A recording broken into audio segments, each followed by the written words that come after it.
Hello and everyone. All right.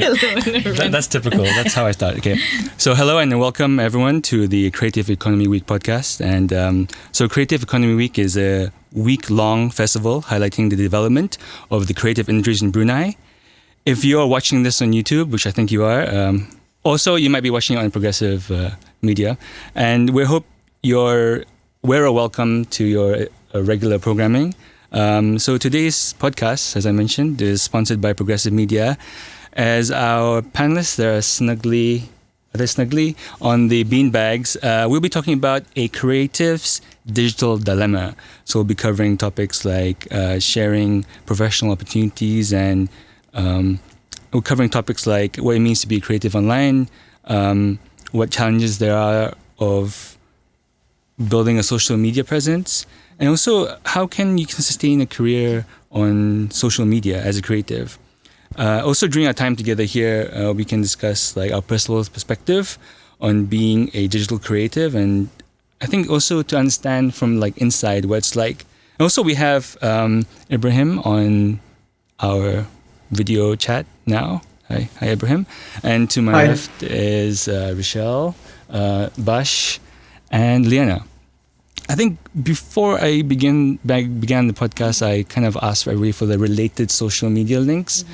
And I think to start with, this is like a web-based intro. So it's like, I'll start first with Richelle of Hana Zine, which nearly 3,000 followers online. On Hana Zine, the most liked post is Small Step, Big Movements, Racism in Brunei. And in 2020, so far on Instagram, there's over 17,000 likes altogether.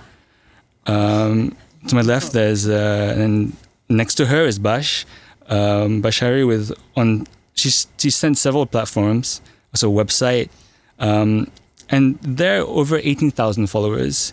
And so far in 2020, 21,000 over likes on Instagram. And her most liked post is the Jalan Roberts post this year with 1,800 likes. Then we have Liyana, over 6,000 followers on Instagram. So far this year, 11,000 likes on, and the most liked post is with 775 likes is the 30-minute posted design sprint, RTB. And she sent a lot of links and websites, and also mentioned like we have Ibrahim here on video call with over 100,000 subscribers and followers on YouTube and Instagram. And you still kept your YouTube name as Fat Sugar Mole 123, which has over 81,000 subscribers. The most viewed video is my dream bedroom extreme attic makeover with 3.1 million views, followed by Acne Ruined My Life with 2.2 million views, and Things Brunei's Mom Say with 183,000 views. I think following on from that, I was just wondering, how do people feel about just being described by their numbers, and just based on that, like, well, you're this amount of likes, you have this amount of followers, and you have this amount of people that are kind of subscribing to you. How does that make everyone feel? Maybe you want to start? Yeah. I mean, I personally, I think it's a pretty I hate that we have to use numbers as a way to sort of measure someone's success as a creative or as a person. Like, okay, she has this amount of followers and she has this amount of likes, and that sort of equates to, your worthiness. I personally don't like it as a basis for success. I don't want to measure our success as Hana Zine from how much followers we get, but like how people perceive the work that we create, so it's usually quality over quantity for me. Okay, so how about it's very weird to hear the numbers. I guess you don't really notice as much until someone tells you. And for me, I've been using my IG as a personal account since I started it. So I've never really looked at it as a something that people are watching and keeping up with me, because it's been so personal and it feels like my own personal diary, my visual diary. So it's very strange that there's a following for some posts that I do. So it's very strange to hear the numbers. Yeah. For me personally, as someone who has kind of based a lot of her work with a following and the number of likes, for me, it is almost how I would consider dehumanizing. I could describe it. It's definitely measuring your success based on quantity over quality, like what Richelle said, which is different because I had a personal account, but then I deleted that to create a new account, which was the Bash Harry account, because I started that one off as a kind of a blogging account that I saw a lot of my international friends do. They would have a private account and then they would have a public account that they can post a bit more visually, something a bit more pretty, and then eventually more people started following. But for me, I guess coming from a very, I wouldn't say analytical background, but as somebody who really wanted to see growth, I understand that quantity is a really good measure for that, but it shouldn't be the all-round, this is what defines the person. Maybe we can go back to Ibrahim. Like, I think hopefully the connection is okay now. Yeah, is my camera okay? Yep. Audio is working? Cool. Yes. Yeah, I definitely feel the same, because I think growing up, like, with YouTube, like, people would, like, identify me as, like, oh, he's a YouTuber, he has that many subscribers and all. And, like, for me, I personally, I just find it a bit weird, like, to be identified as, like, with my numbers and all, and then so that's something I'm personally just like unlearning to do, which is to measure my self-worth like not based on the numbers and followers. But I mean, in the context of like social media, like this interview, I guess to me it's personally fine, but it's just different if it's like a regular conversation with someone and that's the first thing they bring up. But yeah. So I think this kind of segues into the first topic, which is like, what does it mean to be a creative in the 21st century? Because I think with a lot of people, they may not know you. I think the first thing that social media highlights are numbers, and also in terms of kind of like how these social networks work is they kind of push you, like they don't know you, they push your account to people because by coincidence you have a lot of followers. Yeah. And so I think the question now is like whether, so like for everyone here, like how important is social media for your work, and like how do you find, and what was your journey to use social media with your work? The thing is with Hana Zine, when we started it, we already had this sort of thing that, okay, this is going to be a brand. We are going to be talking about the creative industry in Brunei, you know, like me and Rick's personal takes on what we experience and what we see and the people we meet and all this stuff. And I guess, you know, I feel like the fact that we sort of decided, okay, Hana Zine is a brand. You know, like personally, as people like me and Rick, on social media, it's like we consider ourselves like brands as well. You know, it's not like okay, Richelle, a person. You know, we don't. I don't even see people like posting messy stories anymore. I don't see people posting messy IG posts where they show like, oh, ha ha ha ha ha, what the hell, you know, like that sort of. You know, it's always so cohesive. Yeah. And I feel like, you know, in the 21st century, being a creative is somewhat synonymous with being a brand. And I'm not sure what to feel about it yet. Like, I think it's both a good thing and a bad thing. But yeah, I feel like to me, that's how I sort of see being a creative feels like right now. I think I see where you're coming from. I definitely agree that every creative should kind of have their own unique brand, their own DNA, that what represents them, what do people remember you and how they remember you. For me, for Hana Zine, I noticed that you guys have a clear vision, and I think that's what's really important as a social media page, is that you guys have a very clear direction, mission, vision, and I think that's why people relate to a lot of the content that you guys produce. So I feel like it's very strong brand presence. It has a great style, has a great palette. So it's very cool to see that brand evolved. So yeah. What was the question again? I think the question was more like this idea of like, yeah, what it means to be like a creative and like current, like in 2020. So I think, so Richelle brought this idea of like Hana Zine being a brand, but also people being brands. Yes. So everything has to be kind of like slick or polished. Yes. I would 100% agree with that, but I feel like it was definitely it was evolving, I think, especially with the use of Instagram and the huge social media influx now. It's not that everybody wants to be a creative on Instagram. It's everyone wants to have that aesthetic, that color palette, that look that defines them. And to an extent, I was just watching a video about like style and how everyone's style and how they shape and dress to view the world is obviously an extension of their own personality and themselves. And I personally feel like that's an extension of us on Instagram as well. If it makes us feel better to see this kind of highlighted reel of our life, I think if it makes you feel better, why not? If it's just your own personal take. For me as a creative in 2020, in the 21st century, I think I came from a very different perspective, because I can tell you guys are very visually creative and it's beautiful and amazing. But I'm a writer. I come from a writing background.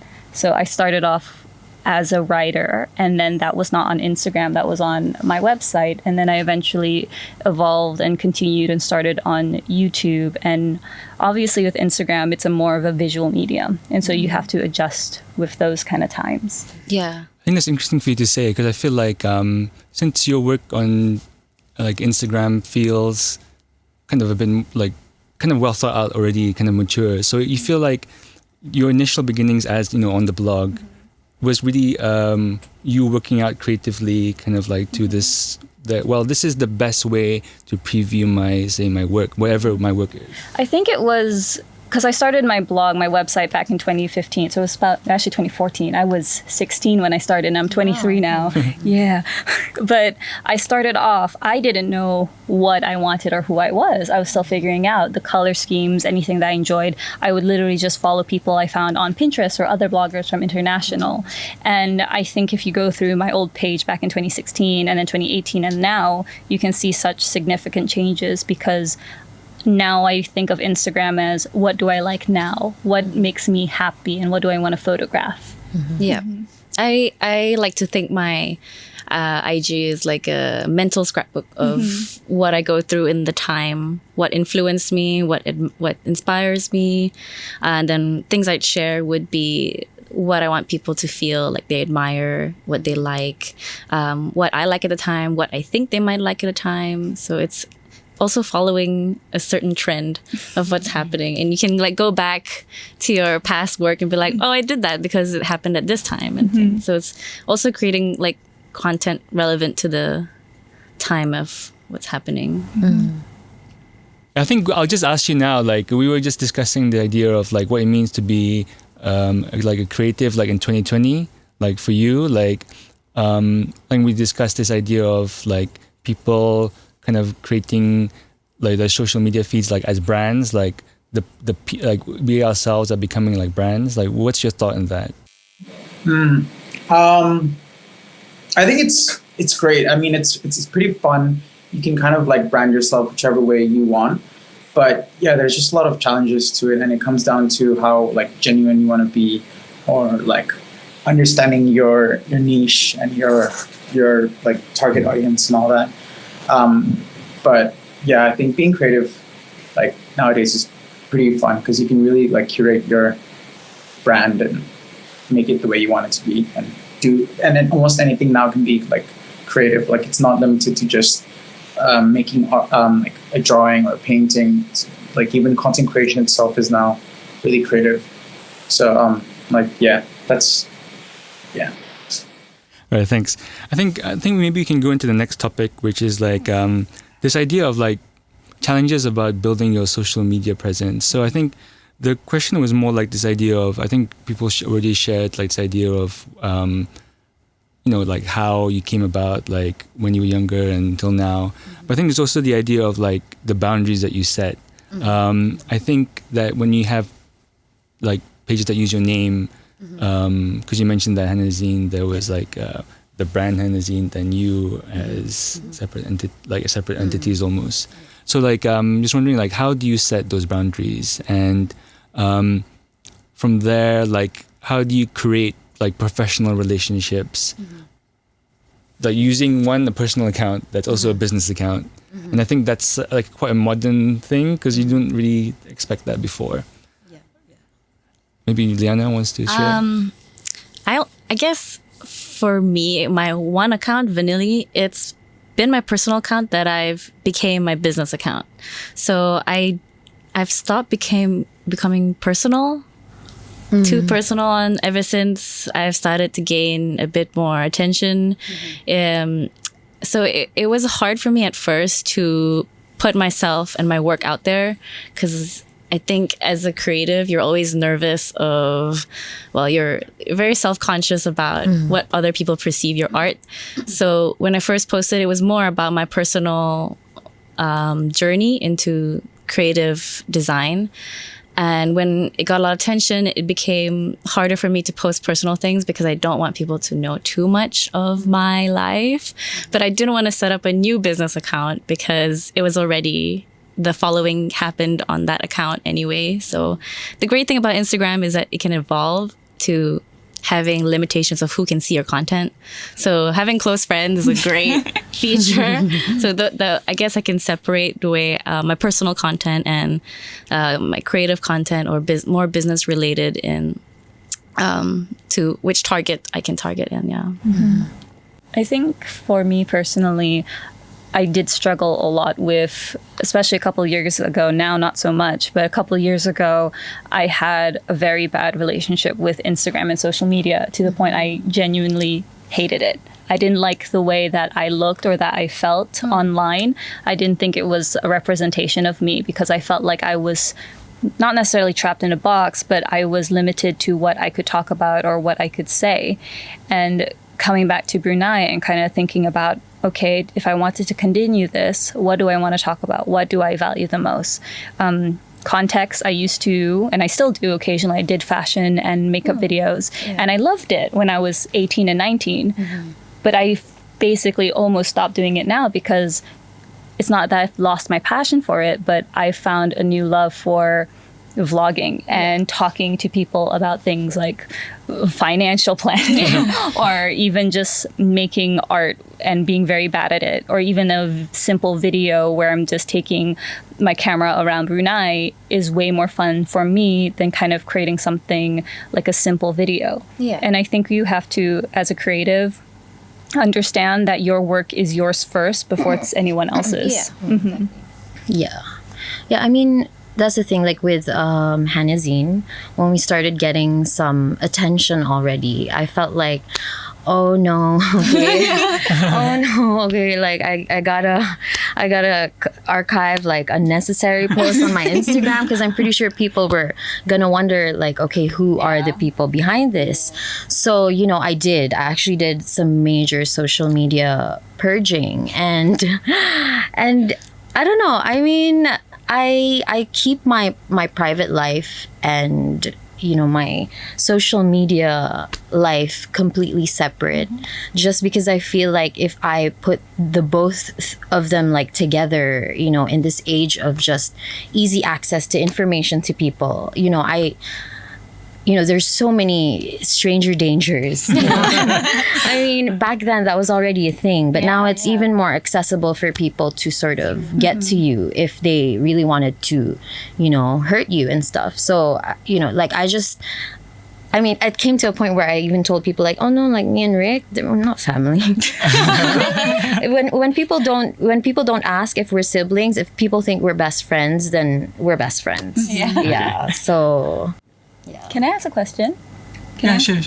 Sorry. So as creatives then, how do you feel about, this is my interview brain, sorry. But as a creative then who is in social media with a following, how do you balance that parasocial relationship between your audience and yourself, still maintaining that not necessarily relatability, but just you as a person, and to be careful with what you say that can influence an audience. Oh, like, so separating your personal life and your business. Yeah. Maybe we can ask Ibrahim. Yeah. Yes. Okay. So how do I balance was that your question, like social media? How do you balance parasocial relationships? So like your relationships to the audience and your audience relationship to you. Because you have such a huge following on YouTube, especially like I grew up watching you.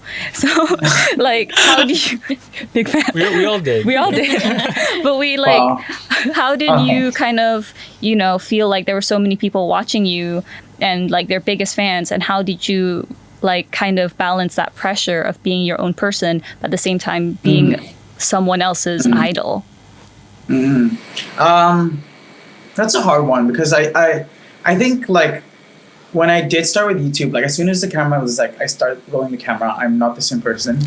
And I think I would put on the like a persona, like a really like charismatic, like active like person. And like I think because growing up when watching people like My Chani and like Niga Hika, like where they're so like happy all the time and like really funny. I think watching them growing up, I felt like if I wanted to do comedy skits, I had to have that energy. So as soon as I turn on the camera, I'm like this really energetic, like funny person. But as soon as I'm off camera, I'm like completely different. So it's a bit hard. Like I think, like that's one of my challenges now is to trying to be more authentic with my audience. And I noticed that when I do that nowadays, my audience they do appreciate it. They appreciate like me being honest and talking about like real things and real problems that they can relate to. So yeah, I think now there's less pressure because like nowadays people are really like just appreciative of like being honest and all. So yeah, and people are really supportive nowadays. So nowadays the pressure is not as bad. It's pretty good. Transparency is like cute again. So I think like the level of honesty, like, do you think that's why you kind of looked more, would you say it's like self-improvement that you're more looking into and kind of like trying to live like a sustainable lifestyle? I think is that why you feel like that's the direction of your life and you want to share that part of your life with people? Yeah,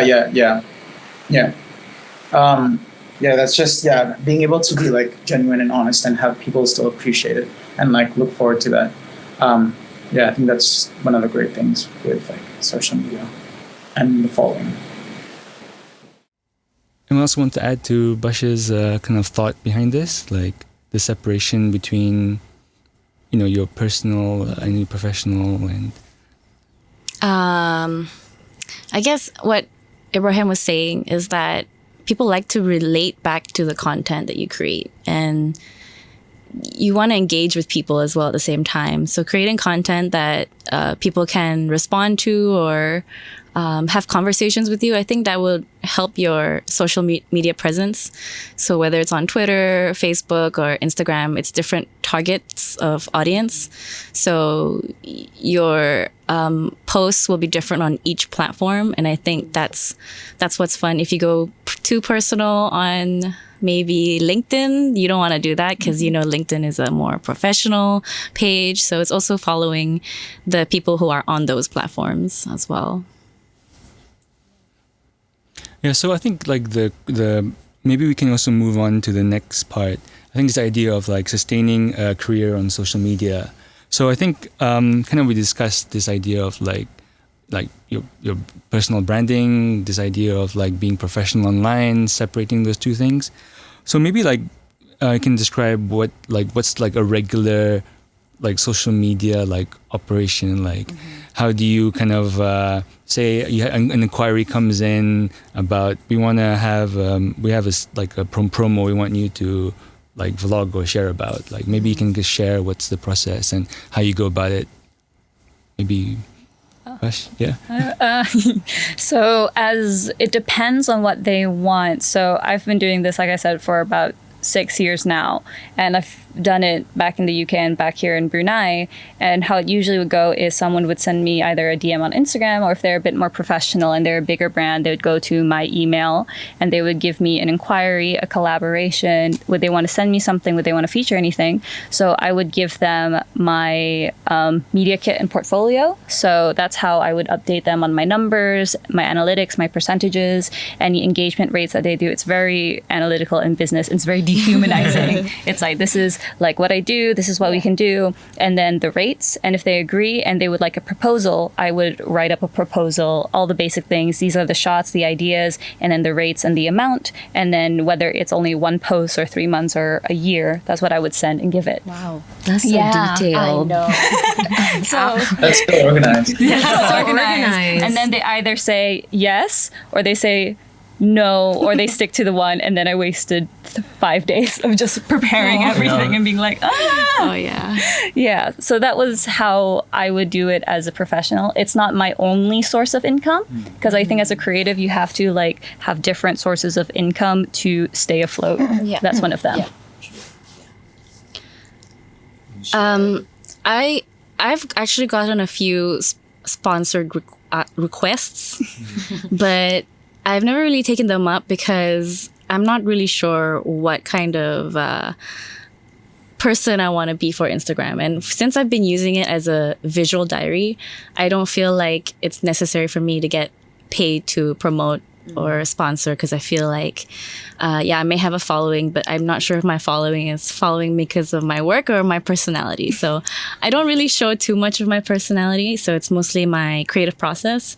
So, and because it's my field is graphic design, I would post stuff about graphic design, and I would just use hashtags to get noticed. I think my most successful post that I felt like, oh my God, I got noticed, was by The Future, which is an awesome company in USA by Christo. He is an award-winning designer.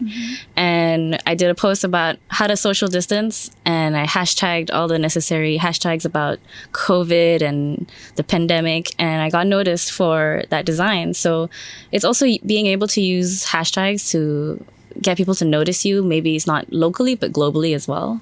So yeah. I think I don't know how to use hashtags properly. I think it's so underrated. I think it's a pretty good, easy find for people to notice you as well. Just Bruneians is an example of a hashtag that I created that was awesome. That people that people use it, and you can see Bruneian artists. So it's really cool to be able to also like create a community through that kind of what do you call that, feature, hashtag feature. So yeah.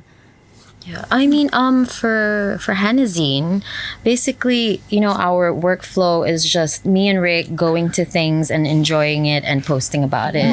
We're just like, okay, that was nice.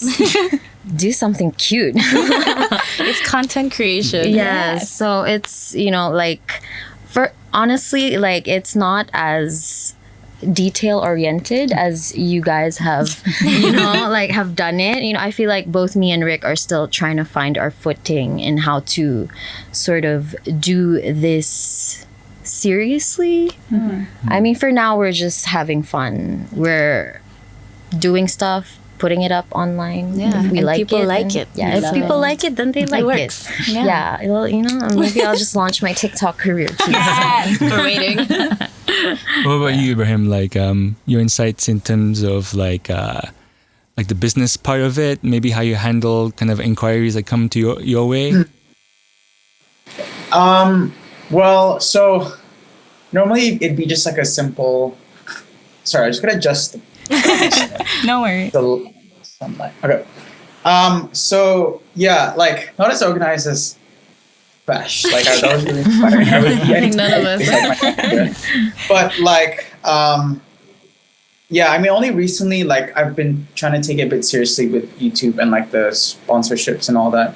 And I guess usually, I give a rate and all, and that was pretty much it. But now I feel like I should get into the all the just all the stuff that like all the like, I don't know what you call it, like the like Media kit. A media kit, your engagement, media kit, yeah, your yeah. average I feel like number I of need views. card. Yeah, all that like I think I have like CPM something. Like Yeah, that. I don't know. CPM. Yeah, but yeah, I do want to work on that now because like I like recently I got reached out by Skillshare, and to me that was a really big one. But I didn't know how to respond. I didn't know my rate. I didn't know what like I do know my rate, but like for Skillshare I didn't know what rate to give them. So yeah, I think like on the like business side of it of being content creator, that's something I definitely need to work on. I feel And, you. like, Yeah, same. Yeah, We're yeah. still wondering 'Cause how to like. I've taken it like too casual. Like Yeah, same. I see it like a fun thing, but now I'm like, yeah, I could like We're make taking some this money too off this. seriously. Like no, that's okay. That's a It's a Virgo hobby thing. turned I think. into a job. So it's Yeah. great. No, but it's really good. Yeah, I look up to your channel now, Bash. Like I literally watch everything you do, and it's like so professionally well done. And I'm just Yeah, yeah. this lady is so organized. It's, Yeah. that I aspire. I think just thinking about that, just the idea of like which people or brands to kind of relate yourself to, like what's your thought behind it? Like, do you feel like, you sometimes you get approached by maybe like maybe it's like a launching, or maybe somebody wants you to use their page for a shout out. Like, what's your thought process of saying no to somebody? Ooh, I will say interesting this. question. If it doesn't align with my personal beliefs. So the one product, not the one product, but one that I have been asked to promote that I still to this day refuse to is skin whitening creams. I personally do not believe in them as a skincare. I feel like it's very bad and it promotes something very unhealthy to young girls. And so I try to say, unfortunately, I don't believe in that and I don't agree with it. So I'm sorry. That's just how I would say it. Yeah, I would say it's like if it aligns to your values, then it's something you would support. Yeah. But if it's something that you don't feel strongly connected to, I don't think it's necessary to do it unless you really need the money. But yeah. I mean, for yourself, is there any like inquiries that come in like, hey, can you do a shout out, or like?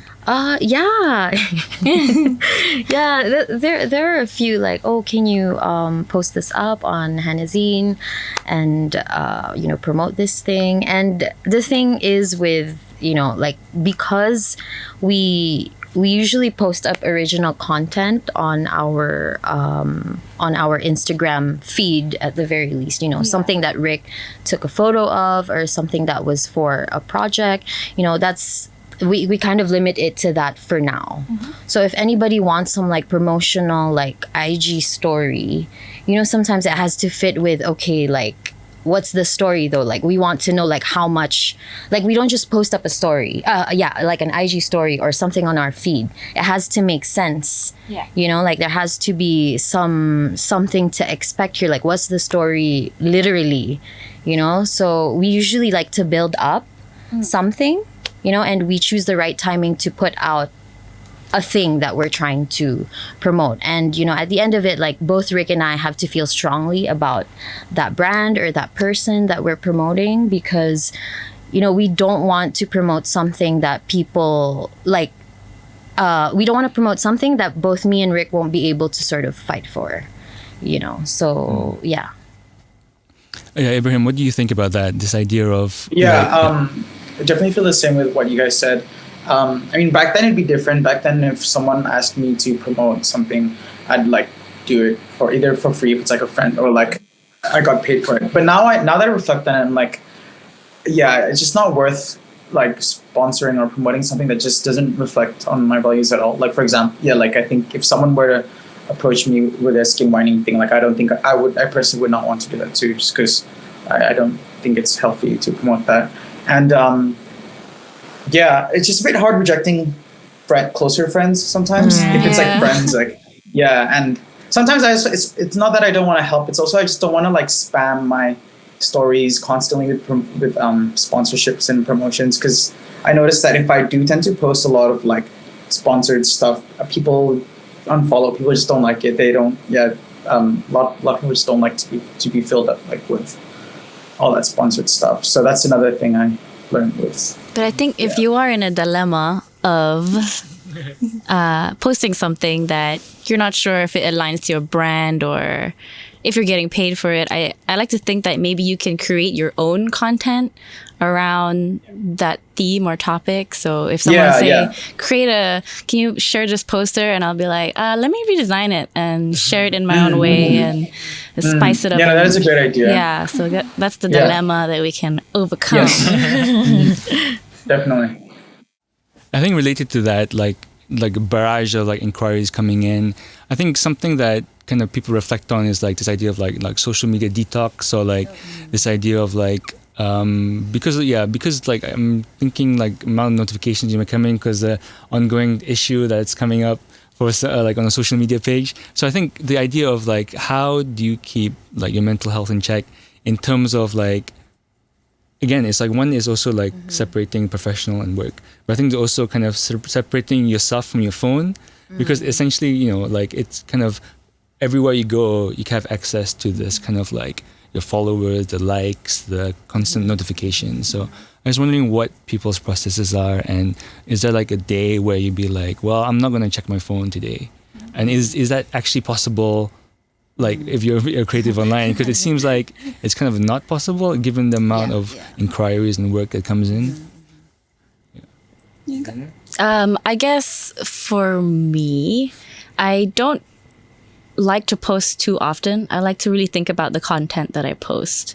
And I think that just gives me the time, that break from social media, to just take a step back and think about and work on the craft and make it good standard to be shared. And that's probably the break that I can get from social media, because sometimes you just sit there and you're just scrolling through and then you're just procrastinating and you never get anywhere. So it's all about controlling a little bit of your time management outside social media, just putting your phone down, getting a sketch done, drink coffee at a cafe, you know, open your laptop instead. Setting the mood. And then get a candle like lit up in the cafe. I'm trying to relax. Yeah. Amazing. I think for me, there's the external factor of turning off your phone. For me personally, I have like a time limit set for my phone. So I have like 30 minutes on Twitter, 30 minutes on Instagram, 30 minutes on, I want to say Netflix, but that's a lie. But then I also try to not post as much. Like you said, I really want to think about what I'm posting, or should I really post today? What's the point of like posting today if I'm not doing anything that's significant? Do people really need to know the kind of coffee I'm making or stuff like that? But at the same time, internally, or not really internally, but more like what I do with Instagram, I try to follow people that I personally want to see on my feed. And I think that's something that's super underrated, because I hear a lot of people like, oh, we hate follow her, which is such a weird concept for me. Like, I don't understand why people would follow someone just to make fun of them. I see it as sort of like, if you enjoy the person or the brand or the social media account, follow them if it aligns with your beliefs and your ideas. And for me, as somebody who is sometimes very self-conscious about my image, like the way I look and everything with this kind of social media perfection of life and imagery, that I like to follow people who also look different from me, whether that's using Diet Prada, I Weigh, Sad Girls Club, anything that, you know, makes me feel better to know that there's like people who don't look like me or who look like me but are very relatable to me. And I think that's very important, that your feed influences you to make yourself feel a bit more positive. I feel like one thing that's really helped with me is you know, creating a Finsta and like a private Twitter. I mean, okay, the thing is, I think that as a creative, or just as someone who's living in this timeline, you know, in the age of just technology at an all-time high, everything is right here. You know, like if you get disconnected, you're literally disconnected from the world outside of you. So I feel like it is a gradual process for me to get to a point where I would physically separate from my phone. So what I do is, I can't even do that. I'm just like, so one thing I did was create a Finsta and like a private Twitter that's just me. Like I don't have like my family members knowing it or like anything. Like I post freely, I follow people freely there, and just go through the content and just like, wow, my algorithm is fire. I love it, you know. And I feel like that really helped with sort of keeping me in check with the life that I sort of present myself to people. So that sort of helped me with, you know, keeping myself sort of not too, you know, shaken up with everything that's happening in the real world, which is still, you know, online. Yeah. So that's really helped me. And the whole like unfollowing people and just blocking them because you don't like them really helps too. I'm just like, I don't like you. Unfollow. Whatever. If somebody comes up to me and asks me like, why did you do that? Why would you? What's the issue? There's no issue. There's no issue. I just don't like. I think there's the concept of like unfollowing people as being rude or blocking people, but if it really does affect your mental health, why not do it? You know, if it makes you feel better, if it feels better to not see somebody in your life that's making you hurt, whether they know it or not, it's okay to take a step back from that platform, from that situation, from that person to help with your mental health. I was wondering what Ibrahim thinks about this, like this idea of taking like maybe a mental health break, or what you do to just kind of keep it on the regular. Well, yeah, that's definitely my biggest challenge with being a content creator and social media, that has made me want to quit becoming one, like because of that, because I don't want to say social media is like toxic, but like, yeah, I guess it comes down to your relationship with it. But for me, yeah, it has been pretty toxic in the past, and I'm learning to like work with it and not just like completely give up. Because yeah, it's really hard to not like constantly compare yourself to other content creators and then all the numbers and the followers and all that. And I find that there's just so many trends, so many things that's just makes you feel like you're behind or you should be posting this. Yeah. For example, like TikTok. Everyone's telling me to get on TikTok, and I feel pressured to get on TikTok because like, you know, it's the next big hit and everyone's on TikTok, and that's the only way you'll get relevant and all. And that's something I'm constantly like deleting and having like on my phone. Like I'll download it and then I just won't stop scrolling all night, and I'll delete it, and then it's just But so I don't know. For me, it's a bit hard. I just try to find the balance in general. Like, well, if I take a break, sometimes it'll be like half a year. And I won't post on YouTube. But now I'm trying to like just take maybe a week if it's really affecting me, and then just slowly get back into it, and then reflect on my like values and what it is that I want to create, and that I'm not doing it for the views or numbers and all that. And having to realize, going through my comments and seeing people like show so much appreciation for my like content and saying that they really enjoyed the video or made them laugh, or like or just saying stuff like how my videos are the reason why they and their friend or cousin got along. It's that really keeps me going and like motivated to create more videos without worrying about like views and all that. So yeah, taking a break and fans. Yeah, I think we're discussing this idea of kind of on the personal level how social media feels. Like, but I was wondering on the professional level, like what lessons from the professional level have you taken away from social media, from being online, that you kind of apply maybe in your workplace or in your career, or are those two kind of linked together? I guess for me, it's about being a thought leader. So in person and as well as online. So since I'm in graphic design, it's something that my profession, I have my professions in it. So, but I also carry it as a person. And like, for example, the example of the RTB poster redesign is something that I bring up because it's a conversation, and it's sparking engagement with your audience, and it's becoming this thought leader that people are looking for. What kind of content you'll be posting up next, and what can they engage with further? So yeah, so I guess I practice that in my day job as well. I'm always questioning people, like the designs that they make. Is it meeting a target? You know, it's all about making people think about what they're doing as well. So did this kind of like your conclusion to that, was it kind of this year that it happened, or was it like a slow process? It was a slow process because I think for me, it's graphic design.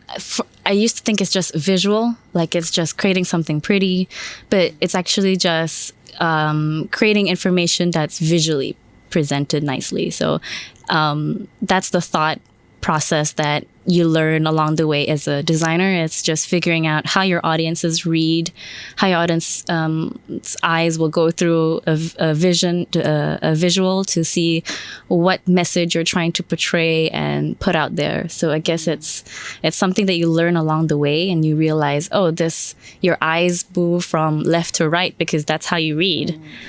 So it's better to lay out things left to right instead of right to left. So it's those little things. Yeah. It's like psychology as well. I totally feel you. Yeah. I feel like ever since we started, doing Hana Zine, like suddenly we're more aware of how things are the way they are. Yeah.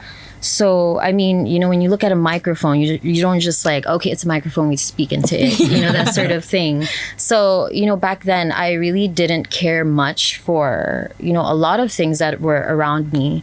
But since doing that, I felt like there had to be a reason for why a thing had to look a certain way.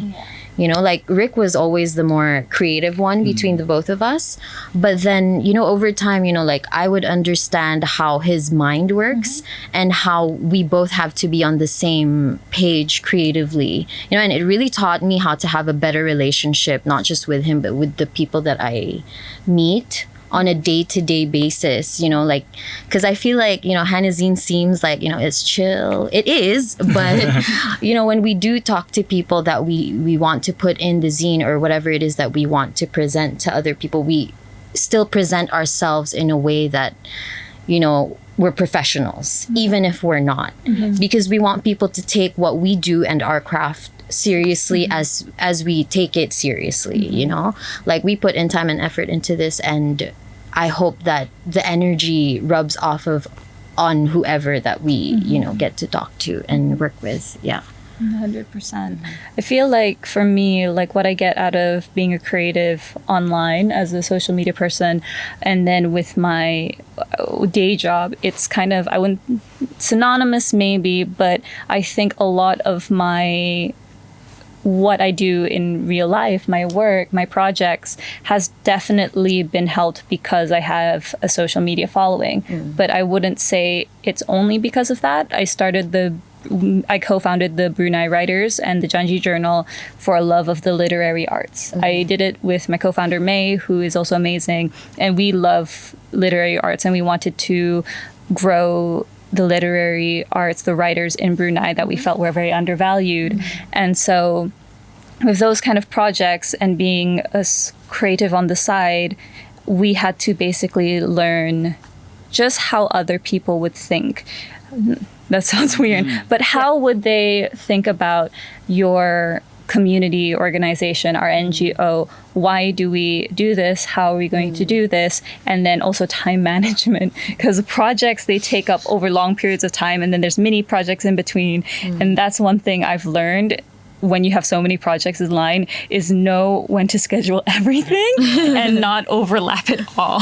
You're way too organized. You should see my calendar. Yeah, what do you think about Ibrahim? Like, does it relate to maybe like how it is when you're in uni, or like any other kind of like things you're taking on, like part-time, or like So I recently just like started a new course, so that's why I took a break from, well, not a break, but I just haven't posted in like a month, because I'm trying to find the balance and really be organized, because like you said, time management is a big one. Like I've learned that I can spend like a month on just one video, and like as much as I enjoy like the Western versus Malay like video, that took me like 3-4 months of planning and then filming and all that, and like I know, and I guess it doesn't really come off as that, but like there's just so much to it. But I think one of the fun things though is like being able to reflect and seeing how I can cut down the time, and now I know what to do for next time and all that. So sorry, what was the question? That was kind of completely related, like in terms of time management and how you can schedule yourself. I think another thing we can go into is this idea of like, do you create work for the audience, or does your audience like create help create your work for you. And kind of, I think it's somewhat related to what Bash was saying, this parasocial relationship between you and the audience, but also how work is informed. Because I think a lot of the times that, anyway, for me on social media, I feel like I'm the audience. Like, I'm like wanting to create stuff for myself, but then I'm also creating work that's for other people. But I think about people's relationship with that and how they feel about that. Oh, okay. Well, for me personally, I keep saying that. On YouTube, I made videos about makeup, travel, anything that I thought people would enjoy, and that didn't make me very happy to edit it. Partly because I hate editing, but who does it? It's just so much like content. But once I kind of realized that no matter what, you will still have an audience regardless of how small it feels to some people. And if you're creating content that makes you happy, why not do that? And something that I've learned is, yes, consistency is very important. Quality and quantity, sometimes you need to find that good balance. You should obviously make content, or you should create content consistently that you can handle. You need to research, you need to plan that you'd be happy to put out and say, this is in my portfolio, this is what I can do. Wow, that was really helpful. I'm like really taking all your advice in right now. You have like 80,000 subscribers on No, YouTube. I like, wow. Like, even like, you know how I DM'd you? I DM'd you like a while ago, like asking like, how do you film so confidently? Because like, I watch all the videos, I'm like, wow, she's so good. Oh my god. Wow, Ibrahim Kamit likes me. Yeah, maybe Ibrahim, you can share like this idea of, do you create work for your audience, or does your audience like inform your work, or do you create work for yourself that somehow has an audience? That's definitely my goal for 2021. Yeah, 2021. My goal is to really find my niche and like understand what like what Bash said, because like people know me for my comedy skits, and I love making comedy skits, but they take a while, and I guess I also want to like sustainably, not like sustainable like but like sustainably make content that I can enjoy, and in the whole editing process, and make sure that I like doing it. So yeah, I think I'm trying to find that balance now, and trying to see what would work for my audience too. But ultimately, I think I want to be able to make content that I will enjoy, and my audience too. Yeah, I don't know if that makes sense. But just finding the balance and not feeling pressured to only make something just for what, like. Yeah, I mean, I feel like we're on the same page on that. I feel like we really just, right now, we're creating content that we feel like, okay, we like this, we're gonna post it up.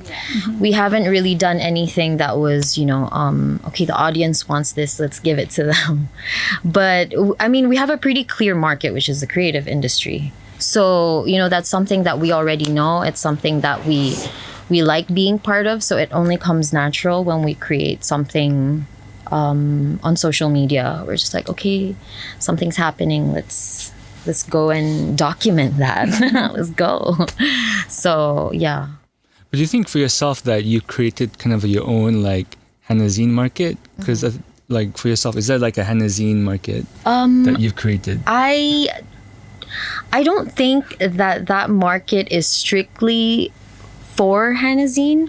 I just feel like we sort of created this scene where we wanted to talk about underground cultures and, creatives here in Brunei. And I feel like whoever felt like they were underappreciated by mainstream media, they felt like we were the people that would understand whatever it is they're trying to do.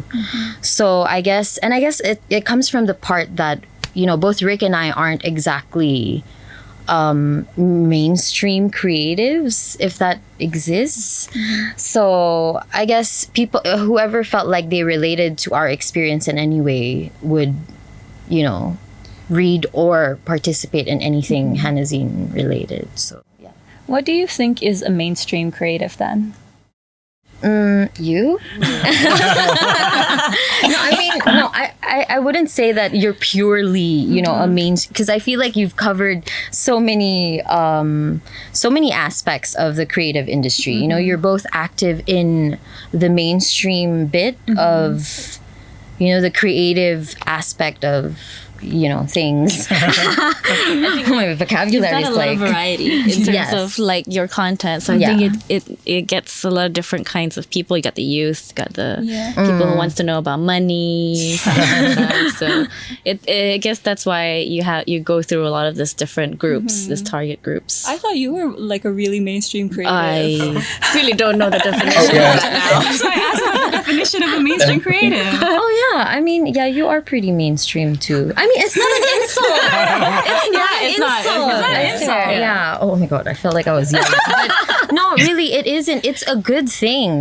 Mainstream is technically a good thing because you already have an audience, you have a market. And I feel like the people that we attract are like young creatives that really feel like they don't belong to a specific label, or a specific type of creative. I mean, okay, maybe there are some mainstream people that are part of that, which I feel like I am now.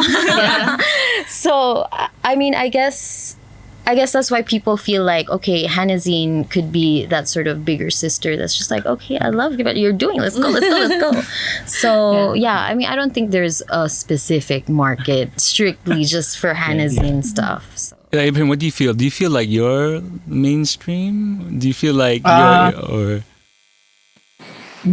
Yeah, I guess so. Maybe, yeah.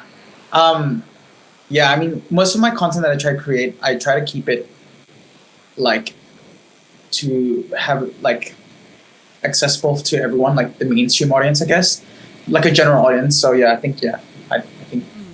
Do you set yourself boundaries when you create your art? When you create YouTube videos, do you set boundaries like no cursing unless it's like relatable to the Brunei audience? Do you set yourself those kind of boundaries?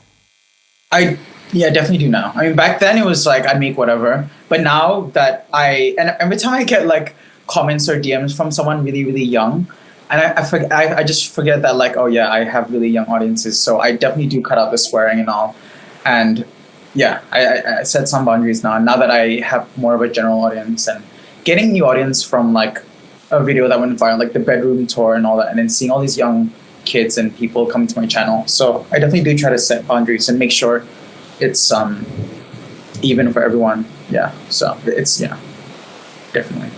Thanks. I think we're kind of wrapping up the podcast now. I think we covered a lot of topics, but I think maybe we can kind of share what advice would you give to somebody starting now, especially on social media, and maybe advice you would give to yourself if you were going to start on social media, and like how would you have started, and maybe what mistakes you made. Maybe not go on social media so much. Maybe get off Twitter. That's what I'd tell myself. Maybe Liyana wants to share. Sorry, I lost track of the question. No, just the idea of like what professional advice you would give. I guess it's about experimenting with your audiences and your kind of content that you post. I always try to upload content. If it doesn't do well, I would take it down. So I would say you really see the engagements of how people react to it. So if you don't feel like it works, take it down. That's my advice. And just keep experimenting to see which works and which. And I think we've discussed about how being personal and business, usually people would separate them. I don't feel like that's always necessary. Sometimes a little personality to your brand can make you feel more unique instead of being very just one dimension. It's nice to have a little bit of personality behind your work. So that's probably one of the advice I would give. I think, 100%.